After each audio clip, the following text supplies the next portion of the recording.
Capítulo 1. O homem justo e rico de Uz. Havia na terra de Uz um homem chamado Jó. Ele era íntegro e reto, temia a Deus e se afastava do mal. Jó era conhecido por sua justiça e pelo profundo respeito que tinha pelo Senhor. Sua vida era um exemplo para todos ao seu redor, e ele era abençoado de muitas maneiras. Jó era um homem muito rico. Ele possuía 7.000 ovelhas, 3.000 camelôs, 500 juntas de bois e 500 jumentas, além de muitos servos. Sua riqueza e prosperidade faziam dele o homem mais respeitado entre todos os que viviam no Oriente. Além de sua riqueza, Jó tinha uma grande família, 7 filhos e 3 filhas.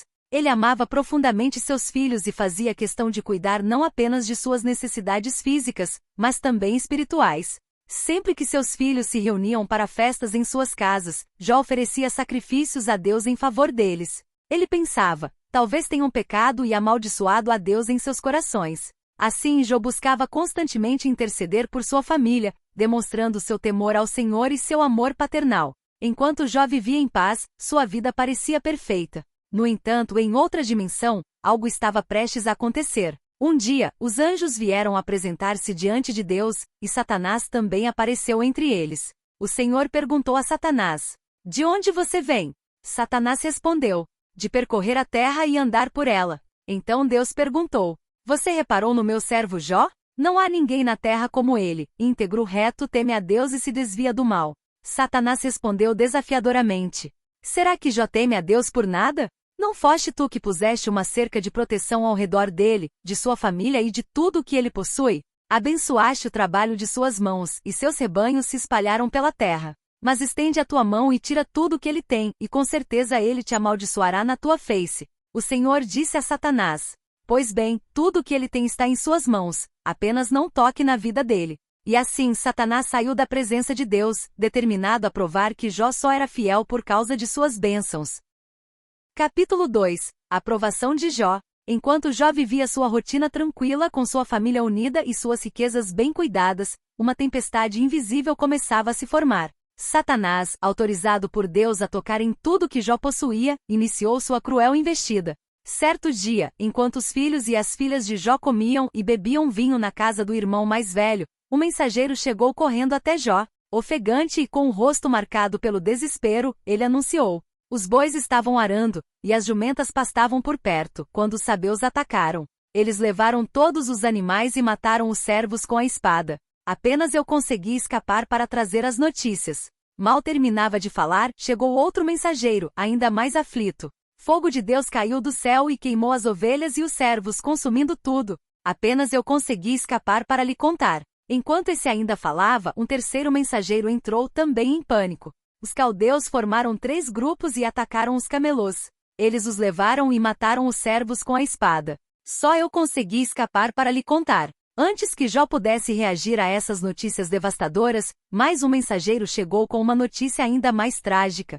Teus filhos e filhas estavam comendo e bebendo vinho na casa do irmão mais velho, quando um vento muito forte veio do deserto. Ele atingiu os 4 cantos da casa, que desabou sobre eles. Todos morreram. Apenas eu consegui escapar para lhe contar. Ao ouvir tudo isso, Jó sentiu um golpe esmagador em seu coração. Em um único dia ele perdeu tudo o que possuía, seus bens, seus servos e, acima de tudo, seus amados filhos. A dor era indescritível. Jó levantou-se, rasgou suas vestes em sinal de luto e raspou a cabeça. Em seguida prostrou-se com o rosto em terra e adorou a Deus, dizendo: "No saí do ventre de minha mãe, e no voltarei para lá. O Senhor o deu, o Senhor o tomou, bendito seja o nome do Senhor." Apesar de tudo o que havia acontecido, Jó não pecou, nem culpou a Deus por qualquer mal. Sua fé permanecia firme, mesmo diante de tamanha tragédia. Capítulo 3. Um novo teste para Jó. Mesmo após perder tudo o que possuía, Jó permaneceu firme em sua fé, recusando-se a acusar Deus de qualquer injustiça. No entanto, Satanás não estava satisfeito e voltou à presença do Senhor para lançar um novo desafio. Mais uma vez, os anjos se apresentaram diante de Deus e Satanás estava entre eles. O Senhor perguntou: "De onde você vem?" Satanás respondeu: "De percorrer a terra e andar por ela." Então Deus disse: "E reparou no meu servo Jó? Não há ninguém na terra como ele, íntegro, reto, teme a Deus e se desvia do mal. Ele ainda mantém sua integridade, apesar de você ter instigado contra ele para arruiná-lo sem motivo." Satanás retrucou: "Pele por pele.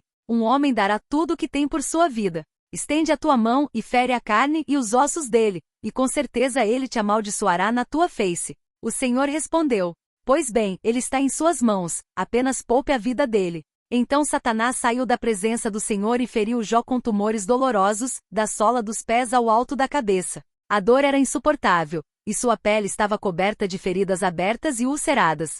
Jó, que antes era um homem saudável e respeitado, agora se encontrava abatido, sentado em meio às cinzas, raspando suas feridas com um caco de cerâmica para aliviar a dor. Quando sua esposa viu o estado deplorável em que Jó se encontrava, ela disse: Ainda mantens a tua integridade? Amaldiçoa a Deus e morre. Mas Jó respondeu com firmeza: Falas como uma insensata. Aceitaremos o bem dado por Deus, e não o mal? Mesmo diante de tamanha provação, Jó não pecou com seus lábios nem abandonou sua fé. Ele continuava confiando em Deus, mesmo sem entender o motivo de tanto sofrimento. Enquanto Jó se debatia com sua dor, seus amigos Elifaz, Bildade e Zofar, ao ouvirem sobre a desgraça que havia caído sobre ele, decidiram visitá-lo. Eles combinaram de ir juntos para consolar e apoiar o amigo. Quando chegaram, mal conseguiram reconhecê-lo, tão transformado ele estava pela doença e pelo sofrimento. Comovidos, rasgaram suas vestes, jogaram pó sobre suas cabeças e choraram em alta voz. Durante 7 dias e 7 noites, eles ficaram sentados com Jó em silêncio, pois viram que sua dor era grande demais para palavras. Capítulo 4. O silêncio é quebrado. Após 7 dias e 7 noites de silêncio profundo, Jó finalmente ergueu sua voz, rompendo a quietude que o cercava. Sua dor era tão grande que ele lamentou o próprio dia de nascimento, desejando nunca ter vindo ao mundo. Com os olhos vermelhos de tanto chorar e a voz embargada pela tristeza, ele exclamou: Maldito seja o dia em que nasci, e a noite em que se anunciou, o menino veio ao mundo. Que esse dia seja envolto em trevas. Que Deus não o abençoe, e que nenhuma luz brilhe sobre ele. Ele continuou mergulhado em sua angústia. E por que não morri ao nascer? Por que fui acolhido nos braços de minha mãe? Agora estaria em paz, deitado com os reis e conselheiros da terra, longe de tanto sofrimento. Porque a luz é dada aos aflitos e a vida àqueles cuja alma está amargurada. Suas palavras eram como um grito de desespero, ecoando pela sala. Jó não amaldiçoava Deus, mas amaldiçoava sua própria existência, incapaz de entender por que tanta dor havia recaído sobre ele. Seus amigos, sentados ao seu redor, ouviram em silêncio, mas o peso do lamento de Jó os levou a finalmente se pronunciar. Elifaz, o mais velho e considerado o mais sábio do grupo, foi o primeiro a falar. Com um tom de voz calmo, mas severo, ele disse: Jó, permita-me dizer algo. Você sempre foi um homem que deu força aos cansados e sustentou os fracos. Suas palavras foram consolo para muitos. Mas agora que a adversidade chegou a você, você perde a coragem? Elifaz fez uma pausa, observando Jó com um olhar de compaixão, embora suas palavras começassem a carregar uma crítica sutil. Lembre-se disto, meu amigo. Os justos nunca são destruídos. Eu vi que os que semeiam a injustiça colhem o mesmo. Talvez Deus esteja te corrigindo, pois ele corrige aqueles que ama. Aceite isso, e ele te restaurará. Apesar do tom aparentemente encorajador, as palavras de Elifaz atingiram Jó como outro golpe. Ele sentia que, em vez de consolo, seus amigos estavam julgando-o injustamente. Jó, com uma voz cansada, respondeu: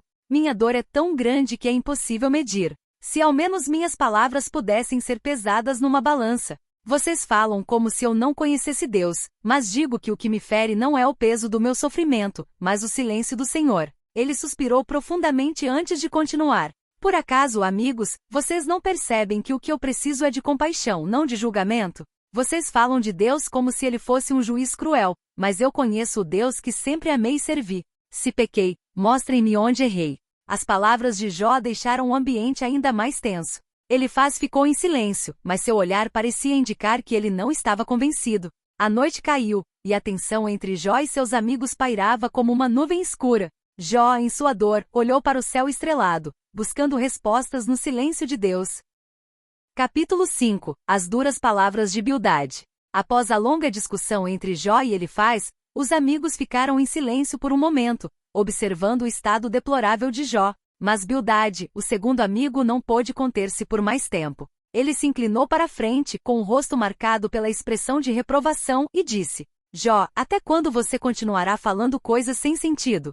Suas palavras são como um vento forte, vazio e destrutivo. Você acha que Deus perverteria a justiça? O Todo-Poderoso distorceria o que é certo? Jó, ainda sentado nas cinzas, olhou para Bildade com tristeza, mas permaneceu em silêncio enquanto ele continuava. Se seus filhos morreram foi porque pecaram contra Deus. Ele os entregou à consequência de suas transgressões. Mas você, se realmente for puro e sincero, busque a Deus. Ele restaurará sua vida e trará de volta sua prosperidade. Afinal, o que você já teve será insignificante em comparação ao que ele fará por você no futuro. Bildade falava com a certeza de quem acreditava compreender perfeitamente o funcionamento da justiça divina. Para ele, o sofrimento de Jó era prova de que algo estava errado na vida de seu amigo. Ele ainda acrescentou: veja o que os antigos nos ensinaram. Escute a sabedoria que vem dos nossos antepassados. Eles nos dizem que Deus não rejeita os íntegros nem ajuda os malfeitores. No final, ele sempre enche de riso a boca dos justos e os ergue novamente.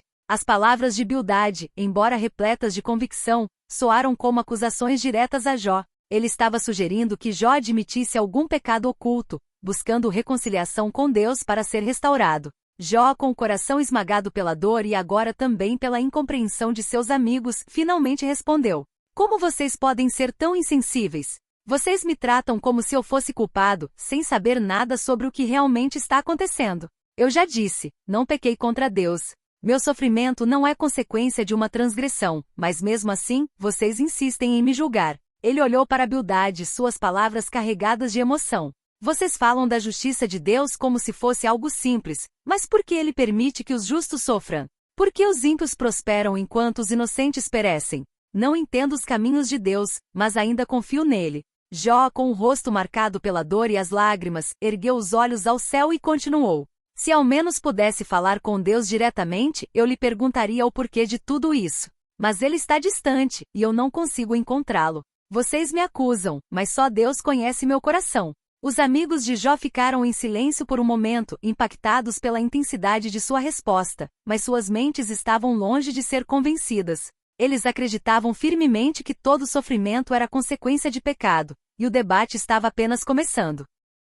Capítulo 6. A resposta de Jó e o peso da incompreensão. Jó permaneceu em silêncio por algum tempo após as palavras de Bildade. Suas feridas físicas latejavam, mas a dor emocional causada pela incompreensão de seus amigos era ainda mais insuportável. Ele suspirou profundamente com os olhos voltados para o chão, antes de finalmente erguer a voz para responder: assim minha angústia pudesse ser pesada e colocada numa balança, vocês perceberiam que é mais pesada do que as areias do mar. É por isso que minhas palavras são tão amargas. O peso da mão de Deus está sobre mim, e eu não sei o motivo. Ele fez uma pausa, tentando controlar a voz trêmula, e continuou: eu desejaria apenas que Deus atendesse ao meu pedido e me esmagasse de vez. Assim, ao menos teria alívio ao saber que nunca neguei suas palavras, mesmo em meio ao sofrimento. Mas, meus amigos, onde está a compaixão de vocês? Vocês falam como se fossem meus juízes, mas o que realmente precisam é me consolar. Jó olhou diretamente para Bildade e ele faz, suas palavras carregadas de dor e frustração. Vocês são como riachos secos que prometem água aos sedentos, mas desaparecem quando mais se precisa deles. Suas palavras não me ajudam. Ao contrário, elas me ferem ainda mais. Por acaso eu pedi algo a vocês? Implorei por livramento ou por ajuda? O ambiente ficou pesado, e seus amigos trocaram olhares desconfortáveis. Jó, entretanto, não parou. Ele sentia que precisava defender sua integridade.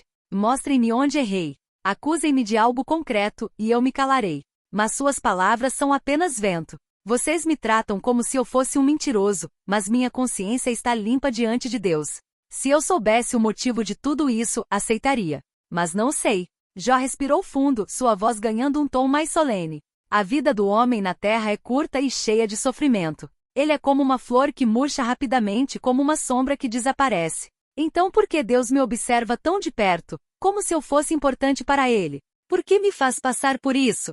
Se pequei, por que não me perdoa e me deixa em paz? Ao terminar, Jó abaixou a cabeça exausto. Ele havia exposto toda a sua dor, sua confusão e sua frustração, mas ainda assim, não amaldiçoar a Deus. Os amigos, no entanto, continuavam firmes em sua convicção de que Jó devia ter cometido algum pecado. Eles acreditavam que Deus só castigava os culpados e abençoava os justos, sem compreender que a situação de Jó era um teste muito maior do que sua compreensão limitada podia alcançar. O silêncio tomou conta do ambiente, enquanto Jó aguardava em vão por palavras de compaixão que não viriam.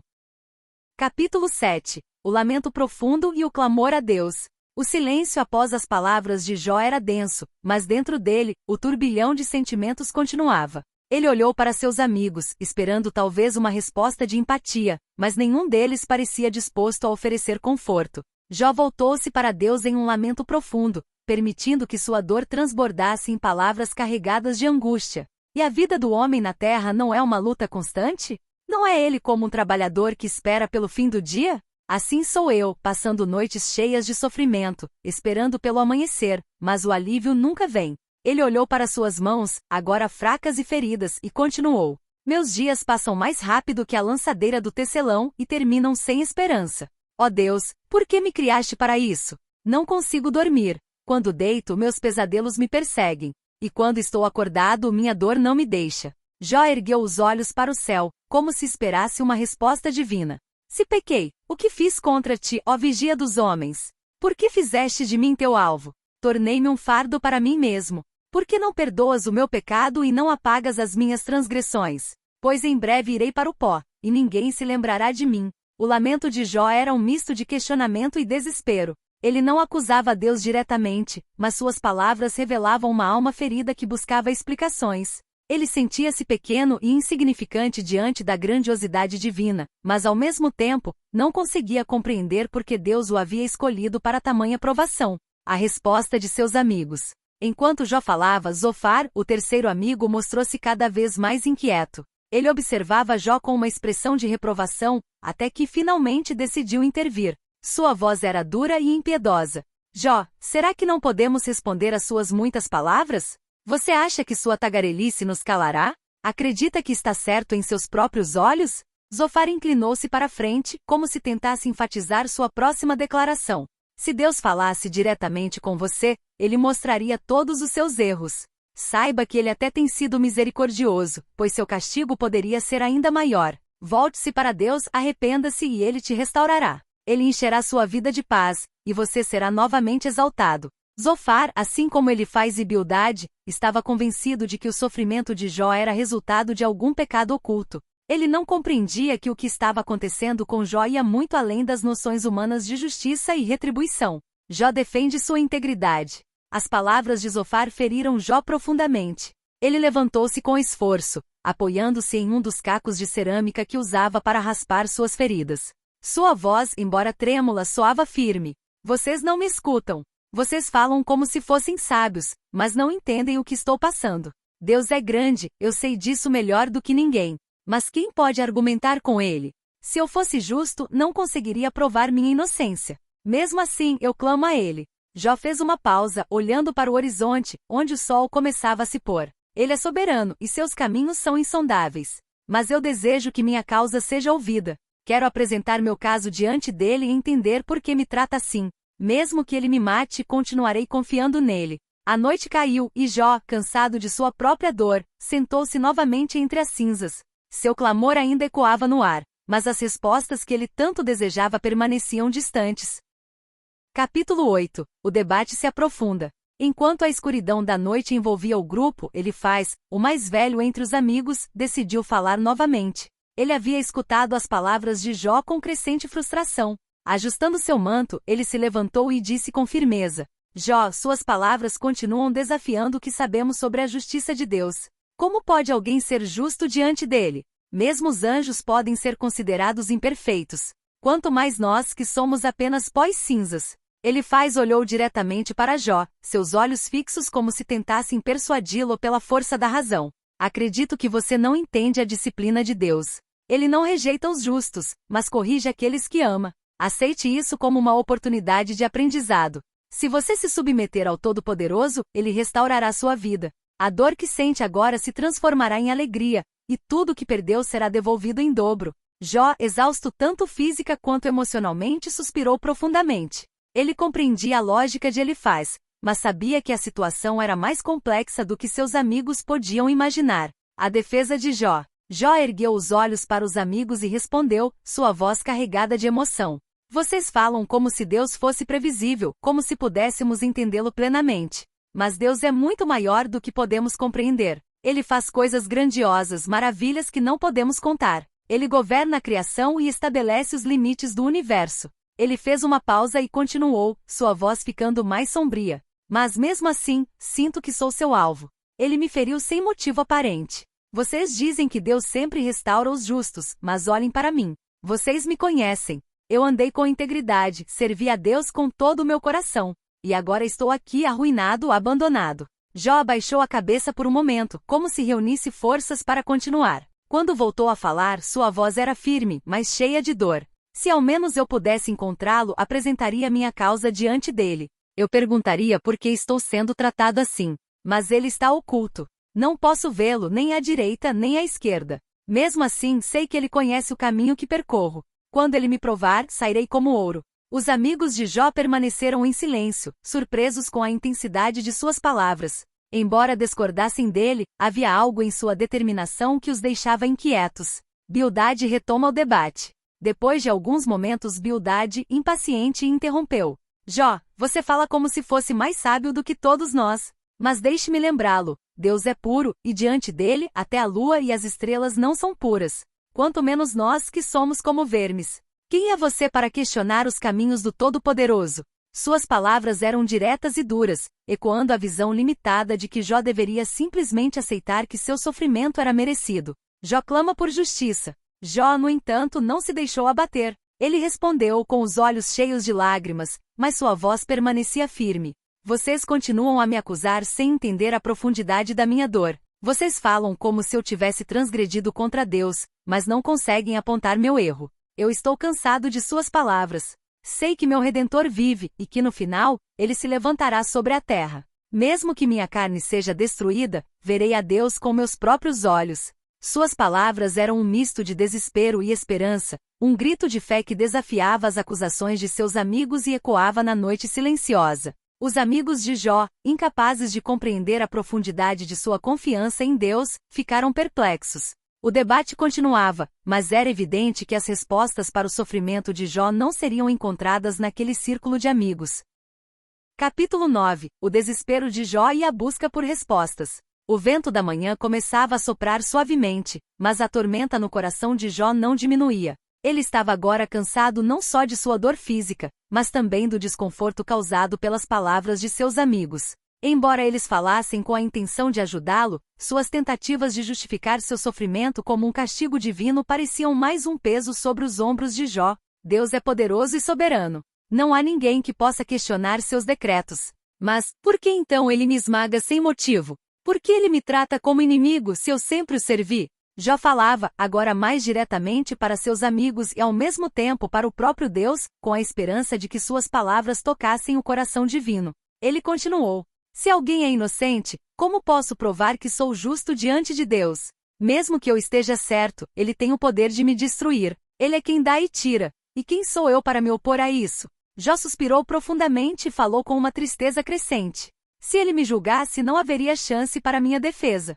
A justiça de Deus é como uma torrente que ninguém pode conter. Ele, que conhece o coração do homem, poderia acusar até os mais justos. Não há nada que eu possa fazer a não ser confiar em sua misericórdia. Ele olhou para o horizonte, buscando por uma resposta que não aparecia. A verdade era que Jó sentia-se abandonado e impotente. Não havia pecado a ser apontado, mas mesmo assim, ele estava preso em um sofrimento sem explicação. O que o aguarda além disso? Capítulo 10. A esperança e o reconhecimento de Deus. Jó havia falado tanto, expressado sua dor de inúmeras maneiras, mas algo em seu coração parecia agora mais claro. Mesmo em meio ao desespero, ele não conseguia abandonar sua fé em Deus. Não sabia o porquê de seu sofrimento, mas acreditava que, apesar de tudo, Deus o conhecia e ainda o amava. Eu sei que meu Redentor vive. Embora tudo ao meu redor pareça perdido, eu não estou sozinho. Ele me conhece, e isso é suficiente para mim. Mesmo que meu corpo se desfaça, e mesmo que eu não compreenda a razão de tudo isso, sei que um dia o verei, face a face.